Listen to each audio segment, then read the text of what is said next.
श्रीपञ्चमुखी हनुमत्कवचम्। ॐ श्रीपञ्चवदनायाञ्जनेयाय नमः। ॐ अस्य श्री पञ्चमुखहनुमन्मन्त्रस्य ब्रह्मा ऋषिः गायत्री छन्दः पञ्चमुखविराट् हनुमान् देवता ह्रीं बीजं श्रीं शक्तिः क्रौं कीलकं क्रूं कवचं क्रैं अस्त्राय फट् इति दिग्बन्धः।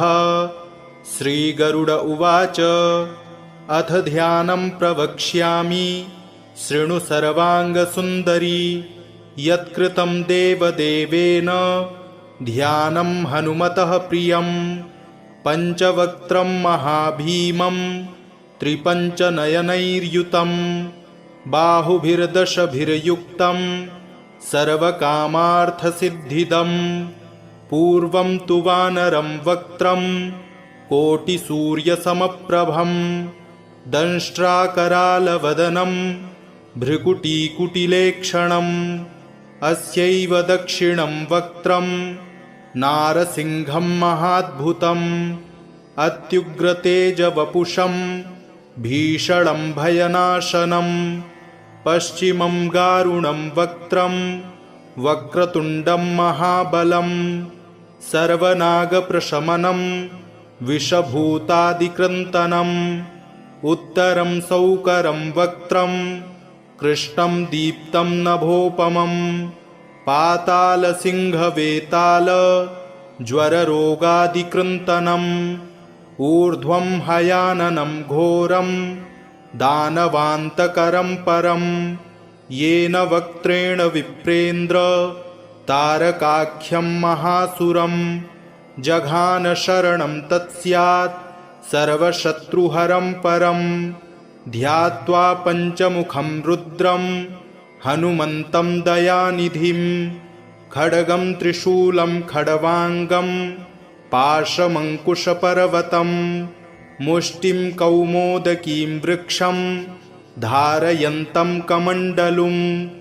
भिन्दिपालं ज्ञानमुद्रां दशभिरमुनिपुङ्गवम् एतान्यायुधजालानि धारयन्तं भजाम्यहम्। प्रेतासनोपविष्टं तं सर्वाभरणभूषितं दिव्यमाल्याम्बरधरं दिव्यगन्धानुलेपनं सर्वाश्चर्यमयं देवं हनुमद्विश्वतोमुखं। पञ्चास्यमच्युतमनेकविचित्रवर्ण वक्त्रं शशाङ्कशिखरं कपिराजवर्यं पीताम्बरादिमुकुटैरुपशोभिताङ्गं पिङ्गाक्षमाद्यमनिशं मनसा स्मरामि। मर्कटेशं महोत्साहं सर्वशत्रुहरं परं शत्रुसंहर मां रक्ष श्रीमन्नापदमुद्धर। ॐ हरिमर्कटमर्कटमन्त्रमिदं परिलिख्यति लिख्यति वामतले यदि नश्यति नश्यति शत्रुकुलं यदि मुञ्चति मुञ्चति वामलता। ॐ हरिमर्कटाय स्वाहा। ॐ नमो भगवते पञ्चवदनाय पूर्वकपिमुखाय सकलशत्रुसंहारकाय स्वाहा। ॐ नमो भगवते पञ्चवदनाय दक्षिणमुखाय करालवदनाय नरसिंहाय सकलभूतप्रमथनाय स्वाहा। ॐ नमो भगवते पञ्चवदनाय पश्चिममुखाय गरुडाननाय सकलविषहराय स्वाहा। ॐ नमो भगवते पञ्चवदनायोत्तरमुखायादिवाराहाय सकलसम्पत्कराय स्वाहा। ॐ नमो भगवते पञ्चवदनायोर्ध्वमुखाय हयग्रीवाय सकलजनवशङ्कराय स्वाहा। ॐ अस्य श्रीपञ्चमुखहनुमन्मन्त्रस्य श्रीरामचन्द्र ऋषिः अनुष्टुप्छन्दः पञ्चमुखवीरहनुमान् देवता हनुमानिति बीजं वायुपुत्र इति शक्तिः अंजनासुत इति कीलकं श्रीरामदूत हनुमत्प्रसाद सिद्ध्यर्थे जपे विनियोगः ऋष्यादिकं विन्यसेत। ॐ अंजनासुताय अंगुष्ठाभ्यां नमः। ॐ रुद्रमूर्तये तर्जनीभ्यां नमः। ॐ वायुपुत्राय मध्यमाभ्यां नमः। ॐ अग्निगर्भाय अनामिकाभ्यां नमः। ॐ रामदूताय कनिष्ठिकाभ्यां नमः। ॐ पंचमुख हनुमते करतलकरपृष्ठाभ्यां नमः इति करन्यासः। ॐ अंजनासुताय हृदयाय नमः।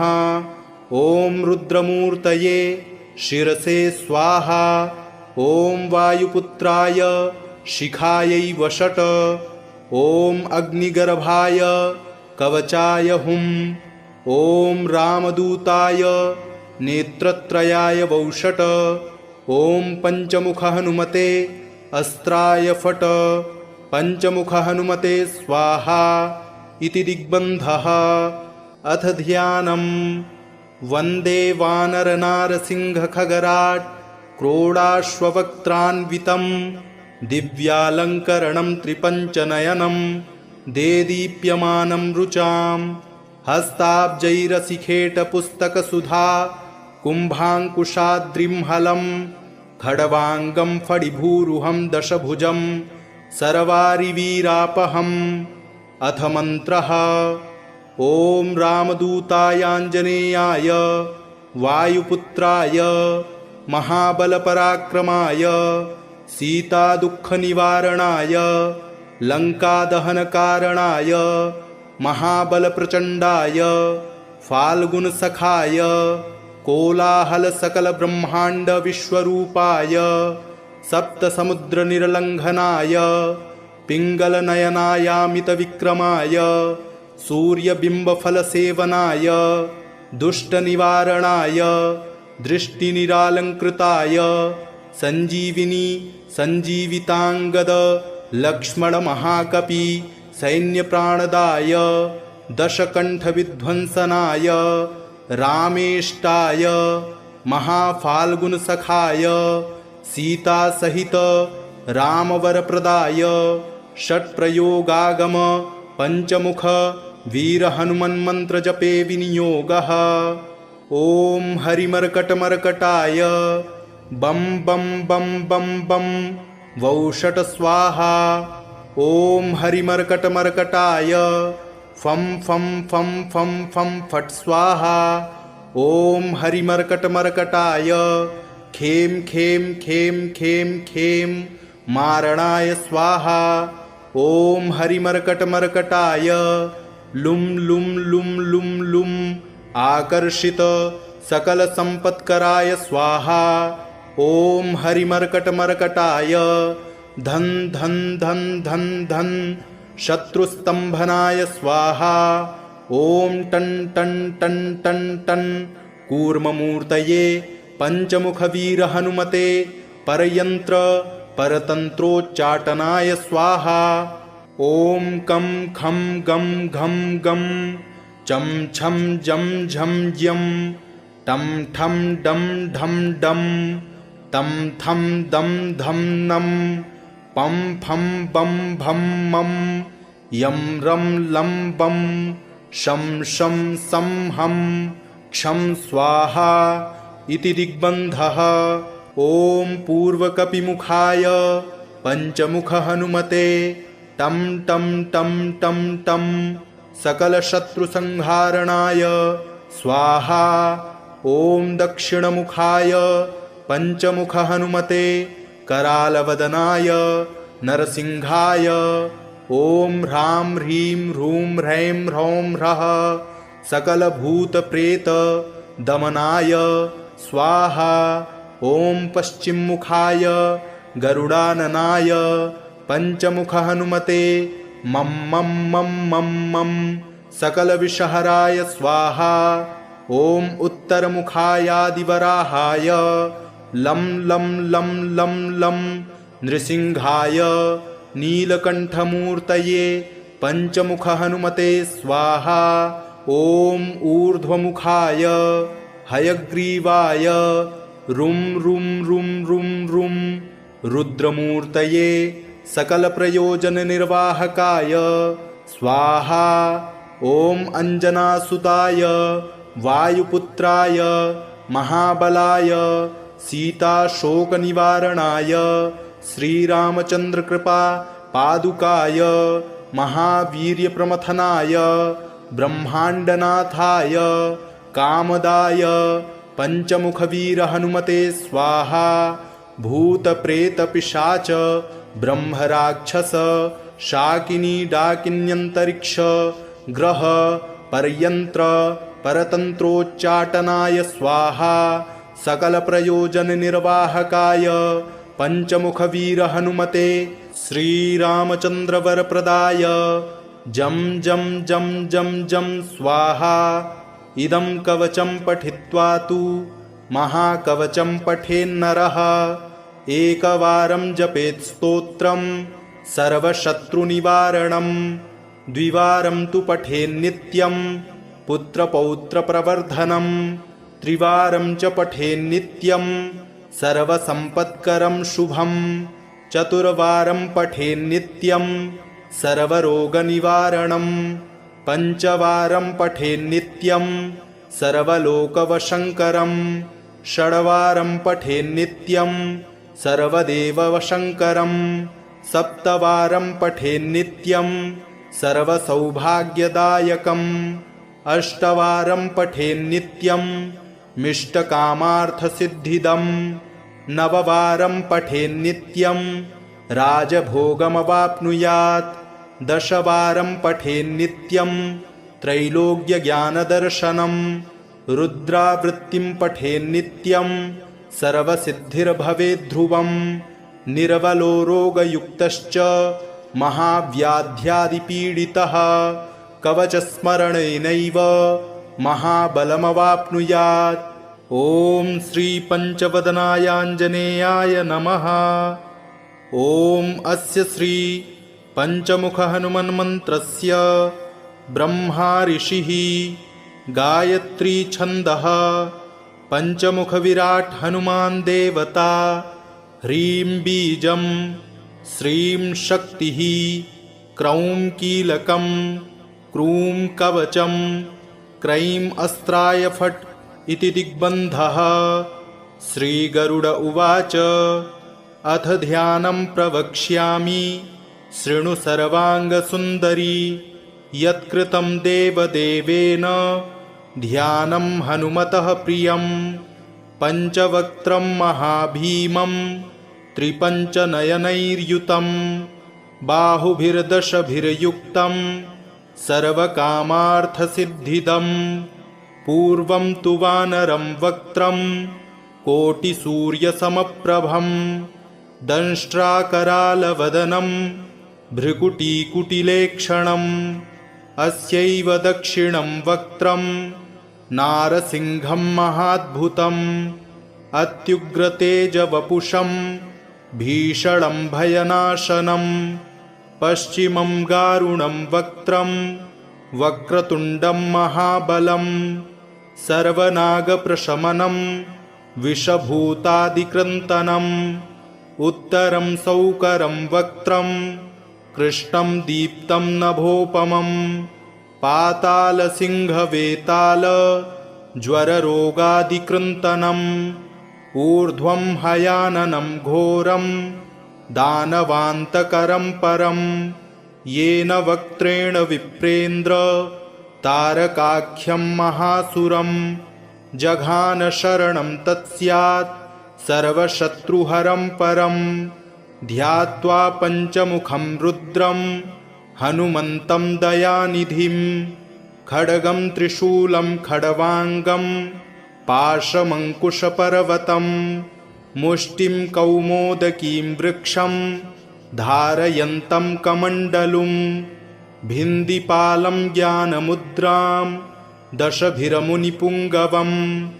एतान्यायुधजालानि धारयन्तं भजाम्यहं प्रेतासनोपविष्टं तं सर्वाभरणभूषितं दिव्यमाल्याम्बरधरं दिव्यगन्धानुलेपनं सर्वाश्चर्यमयं देवं हनुमद्विश्वतोमुखं पञ्चास्यमच्युतमनेकविचित्रवर्ण वक्त्रं शशाङ्कशिखरं कपिराजवर्यं पीताम्बरादिमुकुटैरुपशोभिताङ्गं पिङ्गाक्षमाद्यमनिशं मनसा स्मरामि मर्कटेशं महोत्साहं सर्वशत्रुहरं परं शत्रुसंहर मां रक्ष श्रीमन्नापदमुद्धर। ॐ हरिमर्कटमर्कटमन्त्रमिदं परिलिख्यति लिख्यति वामतले यदि नश्यति नश्यति शत्रुकुलं यदि मुञ्चति मुञ्चति वामलता। ॐ हरिमर्कटाय स्वाहा। ॐ नमो भगवते पञ्चवदनाय पूर्वकपिमुखाय सकलशत्रुसंहारकाय स्वाहा।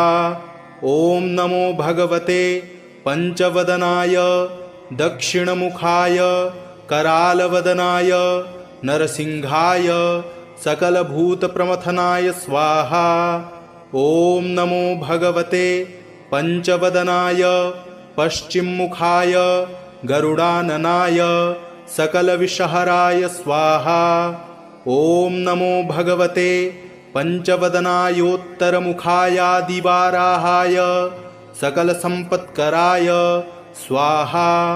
ॐ नमो भगवते पञ्चवदनायोर्ध्वमुखाय हयग्रीवाय सकलजनवशङ्कराय स्वाहा। ॐ अस्य श्रीपञ्चमुखहनुमन्मन्त्रस्य श्रीरामचन्द्रऋषिः अनुष्टुप्छन्दः पञ्चमुखवीरहनुमान् देवता हनुमानिति बीजं वायुपुत्र इति शक्तिः अञ्जनासुत इति कीलकं श्रीरामदूतहनुमत्प्रसादसिद्ध्यर्थे जपे विनियोगः ऋष्यादिकं विन्यसेत। ॐ अञ्जनासुताय अङ्गुष्ठाभ्यां नमः। ॐ रुद्रमूर्तये तर्जनीभ्यां नमः। ॐ वायुपुत्राय मध्यमाभ्यां नमः। ॐ अग्निगर्भाय अनामिकाभ्यां नमः। ॐ रामदूताय कनिष्ठिकाभ्यां नमः। ॐ पञ्चमुखहनुमते करतलकरपृष्ठाभ्यां नमः इति करन्यासः। ॐ अञ्जनासुताय हृदयाय नमः। ॐ रुद्रमूर्तये शिरसे स्वाहा। ॐ वायुपुत्राय शिखायै वषट्। ॐ अग्निगर्भाय कवचाय हुम्। ॐ रामदूताय नेत्रत्रयाय वौषट्। ॐ पञ्चमुखहनुमते अस्त्राय फट्। पञ्चमुखहनुमते स्वाहा इति दिग्बन्धः। अथ ध्यानम्। वन्दे वानरनारसिंहखगराट् क्रोडाश्ववक्त्रान्वितं दिव्यालङ्करणं त्रिपञ्चनयनं देदीप्यमानं रुचां हस्ताब्जैरसिखेटपुस्तकसुधा कुम्भाङ्कुशाद्रिंहलं खड्वाङ्गं फणिभूरुहं दशभुजं सर्वारिवीरापहम्। अथ मन्त्रः।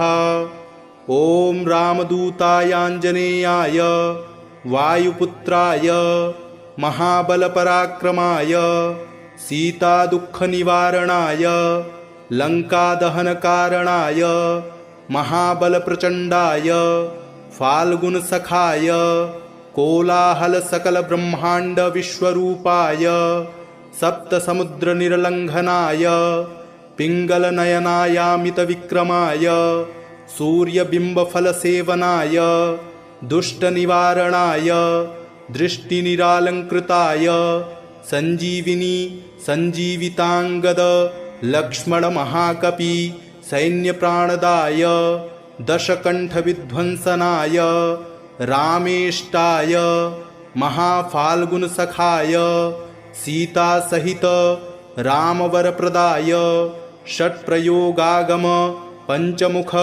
वीरहनुमन्मन्त्रजपे विनियोगः। ॐ हरिमर्कटमर्कटाय बं बं बं बं बं वौषट स्वाहा। ॐ हरिमर्कटमर्कटाय फं फं फं फं फं फट् स्वाहा। ॐ हरिमर्कटमर्कटाय खें खें खें खें खें मारणाय स्वाहा। ॐ हरिमर्कटमर्कटाय लुं लुं लुं लुं लुं आकर्षित सकलसम्पत्कराय स्वाहा। ॐ हरिमर्कटमर्कटाय धन धन धन धन धन शत्रुस्तम्भनाय स्वाहा।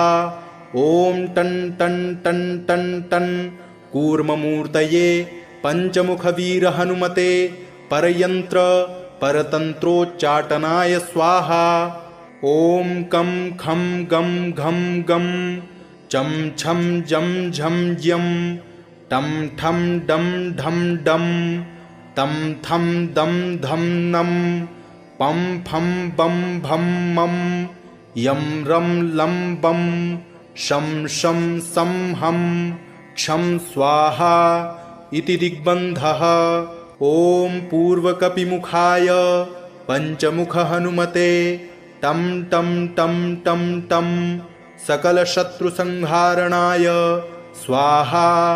ॐ दक्षिणमुखाय पंचमुखहनुमते करालवदनाय नरसिंहाय ॐ ह्रां ह्रीं ह्रूं ह्रैं ह्रौं ह्रः सकलभूतप्रेत दमनाय स्वाहा। ॐ पश्चिममुखाय गरुडाननाय पंचमुखहनुमते मं मं मं मं मं सकलविषहराय स्वाहा। ॐ उत्तरमुखायादिवराहाय लं लं लं लं लं नृसिंहाय नीलकण्ठमूर्तये पंचमुखहनुमते स्वाहा। ॐ ऊर्ध्वमुखाय हयग्रीवाय रुं रुं रुं रुं रुं रुद्रमूर्तये सकलप्रयोजननिर्वाहकाय स्वाहा। ॐ अञ्जनासुताय वायुपुत्राय महाबलाय सीताशोकनिवारणाय श्रीरामचन्द्रकृपा पादुकाय महावीर्यप्रमथनाय ब्रह्माण्डनाथाय कामदाय पंचमुखवीरहनुमते स्वाहा। भूतप्रेतपिशाच ब्रह्मराक्षस शाकिनी डाकिन्यन्तरिक्ष ग्रह परयन्त्र परतन्त्रोच्चाटनाय स्वाहा। सकलप्रयोजननिर्वाहकाय पंचमुखवीरहनुमते श्रीरामचन्द्रवरप्रदाय जं जं जं जं जं स्वाहा। इदं कवचं पठित्वा तु महाकवचं पठेन्नरः एकवारं जपेत् स्तोत्रं सर्वशत्रुनिवारणं द्विवारं तु पठेन्नित्यं पुत्रपौत्रप्रवर्धनं त्रिवारं च पठेन्नित्यं सर्वसम्पत्करं शुभं चतुर्वारं पठेन्नित्यं सर्वरोगनिवारणं पंचवारं पठेन्नित्यं सर्वलोकवशङ्करं षड्वारं पठेन्नित्यं सर्वदेववशङ्करं सप्तवारं पठेन्नित्यं सर्वसौभाग्यदायकम् अष्टवारं पठेन्नित्यं मिष्टकामार्थसिद्धिदं नववारं पठेन्नित्यं राजभोगमवाप्नुयात् दशवारं पठेन्नित्यं त्रैलोक्यज्ञानदर्शनं रुद्रावृत्तिं पठेन्नित्यं सर्वसिद्धिर्भवेद्ध्रुवं निर्बलो रोगयुक्तश्च महाव्याध्यादिपीडितः कवचस्मरणेनैव महाबलमवाप्नुयात्। ॐ श्रीपञ्चवदनायाञ्जनेयाय नमः। ॐ अस्य श्री पंचमुखहनुमन्मन्त्रस्य ब्रह्मा ऋषिः गायत्री छन्दः पंचमुखविराट् हनुमान् देवता ह्रीं बीजं श्रीं शक्तिः क्रौं कीलकं क्रूं कवचं क्रैं अस्त्राय फट् इति दिग्बन्धः। श्रीगरुड उवाच अथ ध्यानं प्रवक्ष्यामि शृणु सर्वाङ्गसुन्दरी। यत्कृतं देवदेवेन ध्यानं हनुमतः प्रियं। पञ्चवक्त्रं महाभीमं त्रिपञ्चनयनैर्युतं बाहुभिर्दशभिर्युक्तं सर्वकामार्थसिद्धिदं।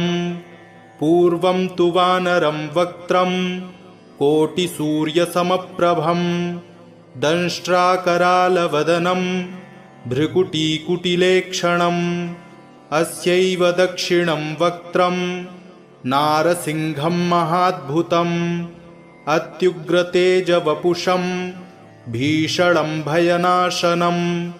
पश्चिमं गारुणं वक्त्रं वक्रतुण्डं महाबलं सर्वनागप्रशमनं विषभूतादिकृन्तनम्। उत्तरं सौकरं वक्त्रं कृष्णं दीप्तं नभोपमं पातालसिंहवेताल ज्वररोगादिकृन्तनम्। ऊर्ध्वं हयाननं घोरं दानवान्तकरं परं येन वक्त्रेण विप्रेन्द्र तारकाख्यं महासुरं। जघान शरणं तत्स्यात् सर्वशत्रुहरं परं ध्यात्वा पञ्चमुखं रुद्रं हनुमन्तं दयानिधिं।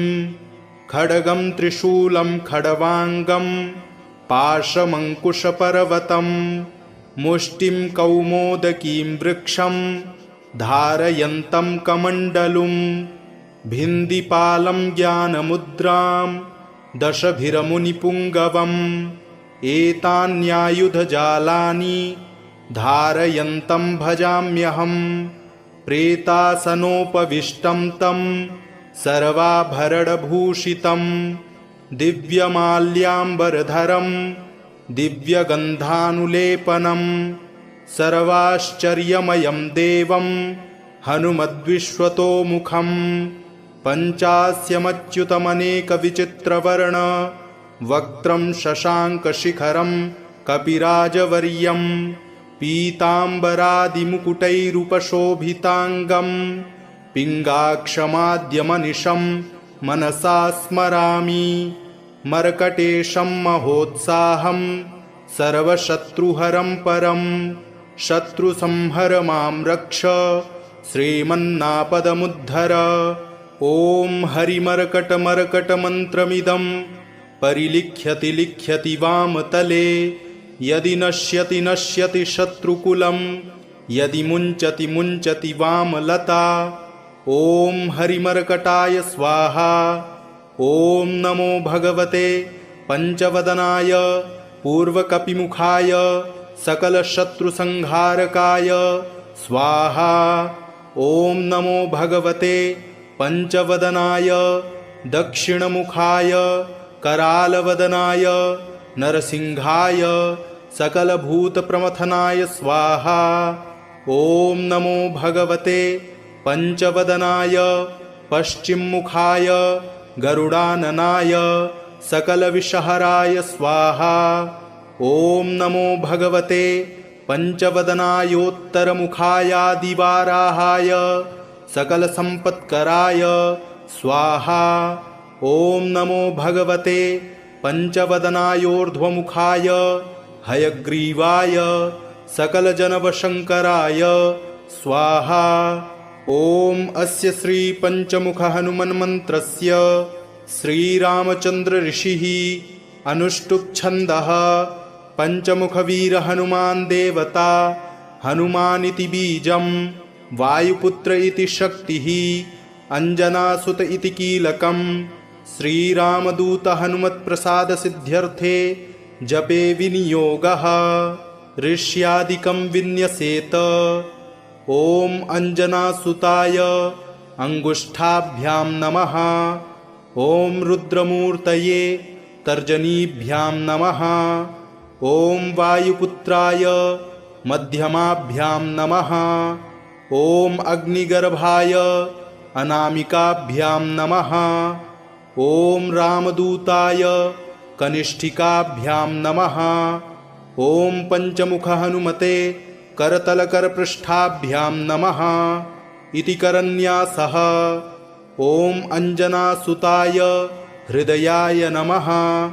ॐ रुद्रमूर्तये शिरसे स्वाहा। ॐ वायुपुत्राय शिखायै वषट्। ॐ अग्निगर्भाय कवचाय हुम्। ॐ रामदूताय नेत्रत्रयाय वौषट्। ॐ पंचमुख हनुमते अस्त्राय फट्। पंचमुख हनुमते स्वाहा इति दिग्बन्धः। अथ ध्यानम्। वन्दे वानरनारसिंहखगराट् क्रोडाश्ववक्त्रान्वितं दिव्यालङ्करणं त्रिपञ्चनयनं देदीप्यमानं रुचां हस्ताब्जैरसिखेटपुस्तकसुधा कुम्भाङ्कुशाद्रिंहलं खड्वाङ्गं फणिभूरुहं दशभुजं सर्वारिवीरापहम्। अथ मन्त्रः। ॐ रामदूतायाञ्जनेयाय वायुपुत्राय महाबलपराक्रमाय सीतादुःखनिवारणाय लङ्कादहनकारणाय महाबलप्रचण्डाय फाल्गुनसखाय कोलाहलसकलब्रह्माण्डविश्वरूपाय सप्तसमुद्रनिर्लङ्घनाय पिङ्गलनयनायामितविक्रमाय सूर्यबिम्बफलसेवनाय दुष्टनिवारणाय दृष्टिनिरालङ्कृताय सञ्जीविनी सञ्जीविताङ्गद लक्ष्मणमहाकपि सैन्यप्राणदाय दशकण्ठविध्वंसनाय रामेष्टाय महाफाल्गुनसखाय सीतासहित रामवरप्रदाय षट्प्रयोगागम पंचमुख वीरहनुमन्मन्त्रजपे विनियोगः। ॐ हरिमर्कटमर्कटाय बं बं बं बं बं वौषट स्वाहा। ॐ हरिमर्कटमर्कटाय फं फं फं फं फं फट् स्वाहा। ॐ हरिमर्कटमर्कटाय खें खें खें खें खें मारणाय स्वाहा। ॐ हरिमर्कटमर्कटाय लुं लुं लुं लुं लुं आकर्षित सकलसम्पत्कराय स्वाहा। ॐ हरिमर्कटमर्कटाय धन धन धन धन धन शत्रुस्तम्भनाय स्वाहा। ॐ टन टन टन टन टन कूर्ममूर्तये पंचमुखवीरहनुमते परयन्त्र परतन्त्रोच्चाटनाय स्वाहा। ॐ कं खं गं घं गं चं छं जं झं यं टं ठं डं ढं डं तं थं दं धं नं पं फं बं भं मं यं रं लं बं शं शं सं हं क्षं स्वाहा इति दिग्बन्धः। ॐ पूर्वकपिमुखाय पंचमुख हनुमते टं टं टं टं टं सकलशत्रुसंहारणाय स्वाहा। ॐ दक्षिणमुखाय पंचमुख हनुमते करालवदनाय नरसिंहाय ॐ ह्रां ह्रीं ह्रूं ह्रैं ह्रौं ह्रः सकलभूतप्रेत दमनाय स्वाहा। ॐ पश्चिममुखाय गरुडाननाय पंचमुख हनुमते मं मं मं मं मं सकलविषहराय स्वाहा। ॐ उत्तरमुखायादिवराहाय लं लं लं लं लं नृसिंहाय नीलकण्ठमूर्तये पंचमुख हनुमते स्वाहा। ॐ ऊर्ध्वमुखाय हयग्रीवाय रुं रुं रुं रुं रुं रुद्रमूर्तये सकलप्रयोजननिर्वाहकाय स्वाहा। ॐ अंजनासुताय वायुपुत्राय महाबलाय सीताशोकनिवारणाय श्रीरामचन्द्रकृपा पादुकाय महावीर्यप्रमथनाय ब्रह्माण्डनाथाय कामदाय पंचमुखवीर हनुमते स्वाहा।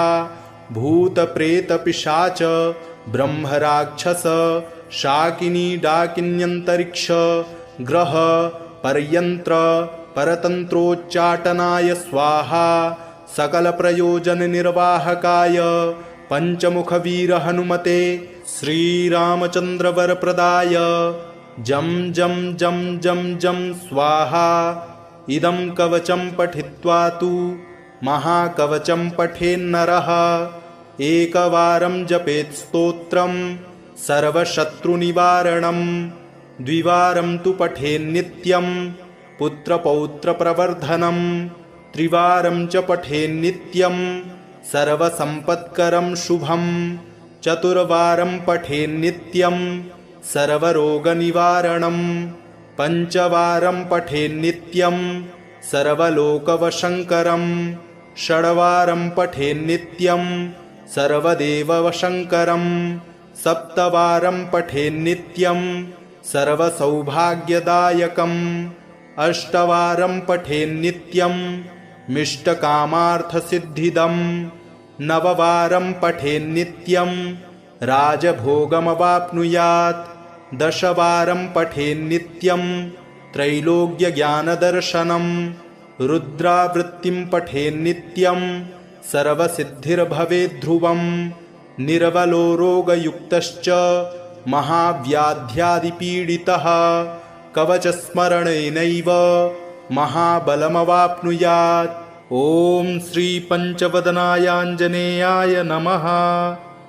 ॐ अस्य श्री पंचमुख हनुमन्मन्त्रस्य ब्रह्मा ऋषिः गायत्री छन्दः पंचमुख विराट हनुमान् देवता ह्रीं बीजं श्रीं शक्तिः क्रौं कीलकं क्रूं कवचं क्रैं अस्त्राय फट् इति दिग्बन्धः। श्रीगरुड उवाच अथ ध्यानं प्रवक्ष्यामि शृणु सर्वाङ्गसुन्दरी यत्कृतं देवदेवेन ध्यानं हनुमतः प्रियं पञ्चवक्त्रं महाभीमं त्रिपञ्चनयनैर्युतं बाहुभिर्दशभिर्युक्तं सर्वकामार्थसिद्धिदं पूर्वं तु वानरं वक्त्रं कोटिसूर्यसमप्रभं दंष्ट्राकरालवदनं भ्रुकुटीकुटिलेक्षणम् अस्यैव दक्षिणं वक्त्रं नारसिंहं महाद्भुतम् अत्युग्रतेजवपुषं भीषणं भयनाशनं पश्चिमं गारुणं वक्त्रं वक्रतुण्डं महाबलं सर्वनागप्रशमनं विषभूतादिक्रन्तनं उत्तरं सौकरं वक्त्रं कृष्णं दीप्तं नभोपमं पातालसिंहवेताल ज्वररोगादिकृन्तनं ऊर्ध्वं हयाननं घोरं दानवान्तकरं परं येन वक्त्रेण विप्रेन्द्र तारकाख्यं महासुरं जघान शरणं तत्स्यात् सर्वशत्रुहरं परं ध्यात्वा पञ्चमुखं रुद्रं हनुमन्तं दयानिधिं खड्गं त्रिशूलं खड्वाङ्गं पाशमङ्कुशपर्वतं मुष्टिं कौमोदकीं वृक्षं धारयन्तं कमण्डलुं भिन्दिपालं ज्ञानमुद्रां दशभिरमुनिपुङ्गवम् एतान्यायुधजालानि धारयन्तं भजाम्यहं प्रेतासनोपविष्टं तं सर्वाभरणभूषितं दिव्यमाल्याम्बरधरं दिव्यगन्धानुलेपनं सर्वाश्चर्यमयं देवं हनुमद्विश्वतोमुखं पञ्चास्यमच्युतमनेकविचित्रवर्ण वक्त्रं शशाङ्कशिखरं कपिराजवर्यं पीताम्बरादिमुकुटैरुपशोभिताङ्गं पिङ्गाक्षमाद्यमनिशं मनसा स्मरामि मर्कटेशं महोत्साहं सर्वशत्रुहरं परं शत्रुसंहर मां रक्ष श्रीमन्नापदमुद्धर।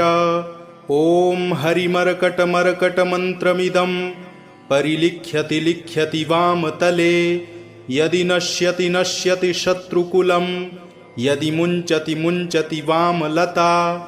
ॐ हरिमर्कटाय स्वाहा। ॐ नमो भगवते पञ्चवदनाय पूर्वकपिमुखाय सकलशत्रुसंहारकाय स्वाहा। ॐ नमो भगवते पञ्चवदनाय दक्षिणमुखाय करालवदनाय नरसिंहाय सकलभूतप्रमथनाय स्वाहा। ॐ नमो भगवते पञ्चवदनाय पश्चिममुखाय गरुडाननाय सकलविषहराय स्वाहा। ॐ नमो भगवते पञ्चवदनायोत्तरमुखायादिवाराहाय सकलसम्पत्कराय स्वाहा। ॐ नमो भगवते पञ्चवदनायोर्ध्वमुखाय हयग्रीवाय सकलजनवशङ्कराय स्वाहा। ॐ अस्य श्रीपञ्चमुखहनुमन्मन्त्रस्य श्रीरामचन्द्रऋषिः अनुष्टुप्छन्दः पञ्चमुखवीरहनुमान् देवता हनुमानिति बीजं वायुपुत्र इति शक्तिः अञ्जनासुत इति कीलकं श्रीरामदूतहनुमत्प्रसादसिद्ध्यर्थे जपे विनियोगः ऋष्यादिकं विन्यसेत। ॐ अञ्जनासुताय अङ्गुष्ठाभ्यां नमः। ॐ रुद्रमूर्तये तर्जनीभ्यां नमः। ॐ वायुपुत्राय मध्यमाभ्यां नमः। ॐ अग्निगर्भाय अनामिकाभ्यां नमः। ॐ रामदूताय कनिष्ठिकाभ्यां नमः। ॐ पञ्चमुखहनुमते करतलकरपृष्ठाभ्यां नमः इति करन्यासः। ॐ अञ्जनासुताय हृदयाय नमः। ॐ रुद्रमूर्तये शिरसे स्वाहा। ॐ वायुपुत्राय शिखायै वषट्। ॐ अग्निगर्भाय कवचाय हुम्। ॐ रामदूताय नेत्रत्रयाय वौषट्। ॐ पञ्चमुखहनुमते अस्त्राय फट्। पञ्चमुखहनुमते स्वाहा इति दिग्बन्धः। अथ ध्यानम्। वन्दे वानरनारसिंहखगराट् क्रोडाश्ववक्त्रान्वितं दिव्यालङ्करणं त्रिपञ्चनयनं देदीप्यमानं रुचां हस्ताब्जैरसिखेटपुस्तकसुधा कुम्भाङ्कुशाद्रिं खड्वाङ्गं फणिभूरुहं दशभुजं सर्वारिवीरापहम्। अथ मन्त्रः।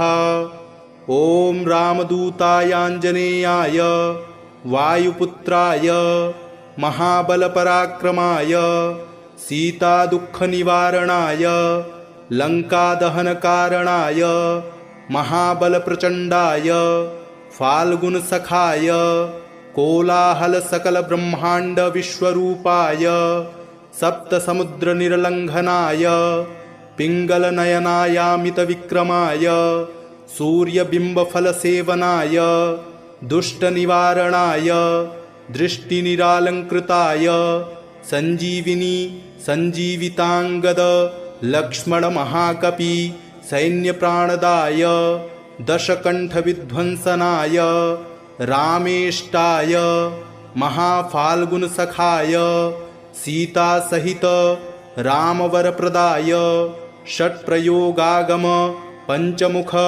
वीरहनुमन्मन्त्रजपे विनियोगः।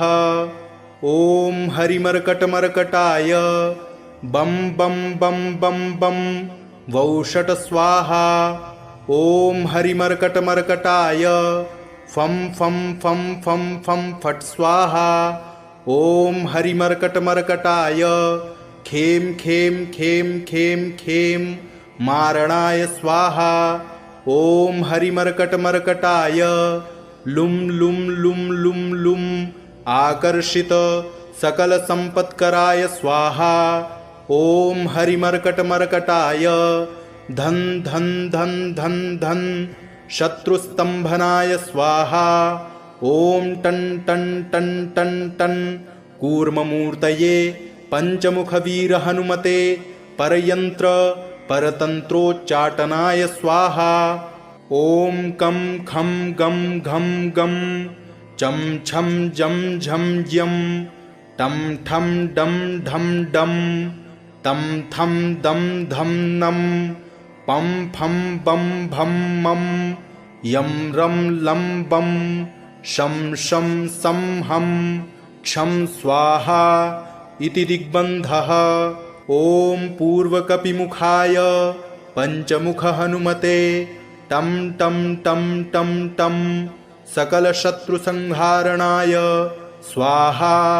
ॐ दक्षिणमुखाय पंचमुख हनुमते करालवदनाय नरसिंहाय ॐ ह्रां ह्रीं ह्रूं ह्रैं ह्रौं ह्रः सकलभूतप्रेत दमनाय स्वाहा। ॐ पश्चिममुखाय गरुडाननाय पंचमुख हनुमते मं मं मं मं मं सकलविषहराय स्वाहा। ॐ उत्तरमुखायादिवराहाय लं लं लं लं लं नृसिंहाय नीलकण्ठमूर्तये पंचमुख हनुमते स्वाहा। ॐ ऊर्ध्वमुखाय हयग्रीवाय रुं रुं रुं रुं रुं रुद्रमूर्तये सकलप्रयोजननिर्वाहकाय स्वाहा। ॐ अञ्जनासुताय वायुपुत्राय महाबलाय सीताशोकनिवारणाय श्रीरामचन्द्रकृपा पादुकाय महावीर्यप्रमथनाय ब्रह्माण्डनाथाय कामदाय पंचमुखवीर हनुमते स्वाहा। भूतप्रेतपिशाच ब्रह्मराक्षस शाकिनी डाकिन्यन्तरिक्ष ग्रह परयंत्र परतंत्रोच्चाटनाय स्वाहा। सकलप्रयोजननिर्वाहकाय पंचमुखवीर हनुमते श्रीरामचन्द्रवरप्रदाय जं जं जं जं जं स्वाहा।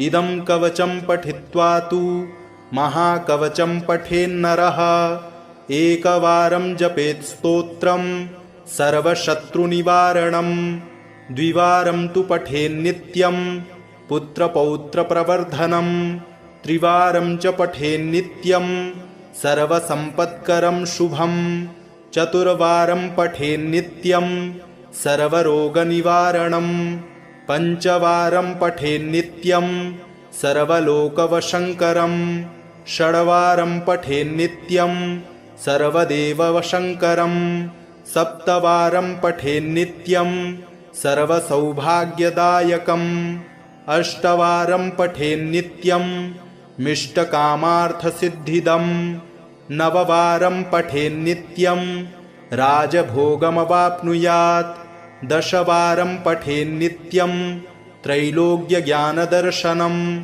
रुद्रावृत्तिं पठेन्नित्यं सर्वसिद्धिर्भवेद्ध्रुवं निर्बलो रोगयुक्तश्च महाव्याध्यादिपीडितः कवचस्मरणेनैव महाबलमवाप्नुयात्।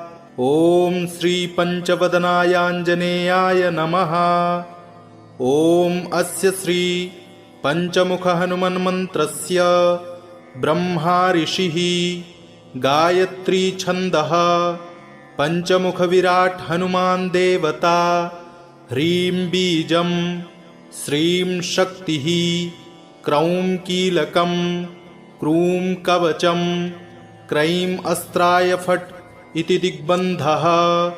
श्रीगरुड उवाच अथ ध्यानं प्रवक्ष्यामि शृणु सर्वाङ्गसुन्दरी यत्कृतं देवदेवेन ध्यानं हनुमतः प्रियं पञ्चवक्त्रं महाभीमं त्रिपञ्चनयनैर्युतं बाहुभिर्दशभिर्युक्तं सर्वकामार्थसिद्धिदम् पूर्वं तु वानरं वक्त्रं कोटिसूर्यसमप्रभं दंष्ट्राकरालवदनं भ्रुकुटीकुटिलेक्षणम् अस्यैव दक्षिणं वक्त्रं नारसिंहं महाद्भुतम् अत्युग्रतेजवपुषं भीषणं भयनाशनम् पश्चिमं गारुणं वक्त्रं वक्रतुण्डं महाबलं सर्वनागप्रशमनं विषभूतादिक्रन्तनम् उत्तरं सौकरं वक्त्रं कृष्णं दीप्तं नभोपमं पातालसिंहवेताल ज्वररोगादिकृन्तनम् ऊर्ध्वं हयाननं घोरं दानवान्तकरं परं येन वक्त्रेण विप्रेन्द्र तारकाख्यं महासुरं जघान शरणं तत्स्यात् सर्वशत्रुहरं परं ध्यात्वा पञ्चमुखं रुद्रं हनुमन्तं दयानिधिं खड्गं त्रिशूलं खड्वाङ्गं पाशमङ्कुशपर्वतं मुष्टिं कौमोदकीं वृक्षं धारयन्तं कमण्डलुं भिन्दिपालं ज्ञानमुद्रां दशभिरमुनिपुङ्गवम् एतान्यायुधजालानि धारयन्तं भजाम्यहं प्रेतासनोपविष्टं तं सर्वाभरणभूषितं दिव्यमाल्याम्बरधरं दिव्यगन्धानुलेपनं सर्वाश्चर्यमयं देवं हनुमद्विश्वतोमुखं पञ्चास्यमच्युतमनेकविचित्रवर्ण वक्त्रं शशाङ्कशिखरं कपिराजवर्यं पीताम्बरादिमुकुटैरुपशोभिताङ्गं पिङ्गाक्षमाद्यमनिशं मनसा स्मरामि मर्कटेशं महोत्साहं सर्वशत्रुहरं परं शत्रुसंहर मां रक्ष श्रीमन्नापदमुद्धर। ॐ हरिमर्कटमर्कटमन्त्रमिदं परिलिख्यति लिख्यति वामतले यदि नश्यति नश्यति शत्रुकुलं यदि मुञ्चति मुञ्चति वामलता। ॐ हरिमर्कटाय स्वाहा। ॐ नमो भगवते पञ्चवदनाय पूर्वकपिमुखाय सकलशत्रुसंहारकाय स्वाहा। ॐ नमो भगवते पञ्चवदनाय दक्षिणमुखाय करालवदनाय नरसिंहाय सकलभूतप्रमथनाय स्वाहा। ॐ नमो भगवते पञ्चवदनाय पश्चिममुखाय गरुडाननाय सकलविषहराय स्वाहा। ॐ नमो भगवते पञ्चवदनायोत्तरमुखायादिवाराहाय सकलसम्पत्कराय स्वाहा। ॐ नमो भगवते पञ्चवदनायोर्ध्वमुखाय हयग्रीवाय सकलजनवशङ्कराय स्वाहा।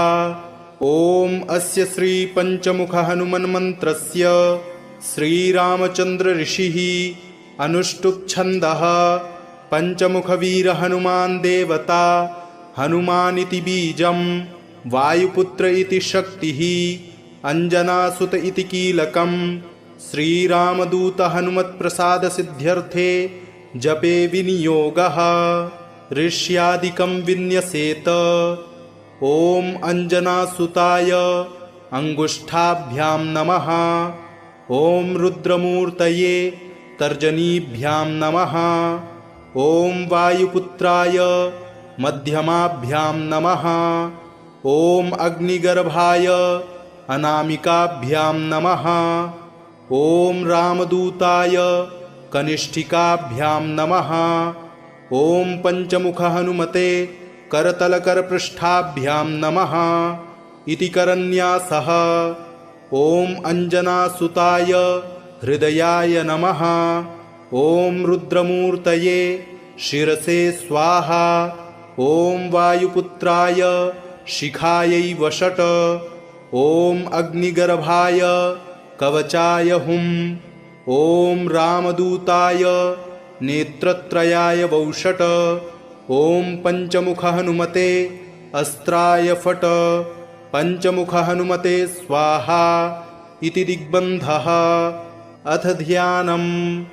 वन्दे वानरनारसिंहखगराट् क्रोडाश्ववक्त्रान्वितं दिव्यालङ्करणं त्रिपञ्चनयनं देदीप्यमानं रुचां हस्ताब्जैरसिखेटपुस्तकसुधा कुम्भाङ्कुशाद्रिं हलं खड्वाङ्गं फणिभूरुहं दशभुजं सर्वारिवीरापहम्।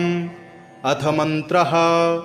ॐ रामदूतायाञ्जनेयाय वायुपुत्राय महाबलपराक्रमाय सीतादुःखनिवारणाय लङ्कादहनकारणाय महाबलप्रचण्डाय फाल्गुनसखाय कोलाहलसकलब्रह्माण्डविश्वरूपाय सप्तसमुद्रनिर्लङ्घनाय पिङ्गलनयनायामितविक्रमाय सूर्यबिम्बफलसेवनाय दुष्टनिवारणाय दृष्टिनिरालङ्कृताय सञ्जीविनी सञ्जीविताङ्गद लक्ष्मणमहाकपि सैन्यप्राणदाय दशकण्ठविध्वंसनाय रामेष्टाय महाफाल्गुनसखाय सीतासहित रामवरप्रदाय षट्प्रयोगागम पंचमुख वीरहनुमन्मन्त्रजपे विनियोगः। ॐ हरिमर्कटमर्कटाय बं बं बं बं बं वौषट स्वाहा। ॐ हरिमर्कटमर्कटाय फं फं फं फं फं फट् स्वाहा। ॐ हरिमर्कटमर्कटाय खें खें खें खें खें मारणाय स्वाहा। ॐ हरिमर्कटमर्कटाय लुं लुं लुं लुं लुं आकर्षित सकलसम्पत्कराय स्वाहा। ॐ हरिमर्कटमर्कटाय धन धन धन धन धन शत्रुस्तम्भनाय स्वाहा। ॐ टन टन टन टन टन कूर्ममूर्तये पंचमुखवीरहनुमते परयन्त्र परतन्त्रोच्चाटनाय स्वाहा। ॐ कं खं गं घं गं चं छं जं झं यं टं ठं डं ढं डं तं थं दं धं नं पं फं बं भं मं यं रं लं बं शं शं सं हं क्षं स्वाहा इति दिग्बन्धः। ॐ पूर्वकपिमुखाय पंचमुख हनुमते टं टं टं टं टं सकलशत्रुसंहारणाय स्वाहा।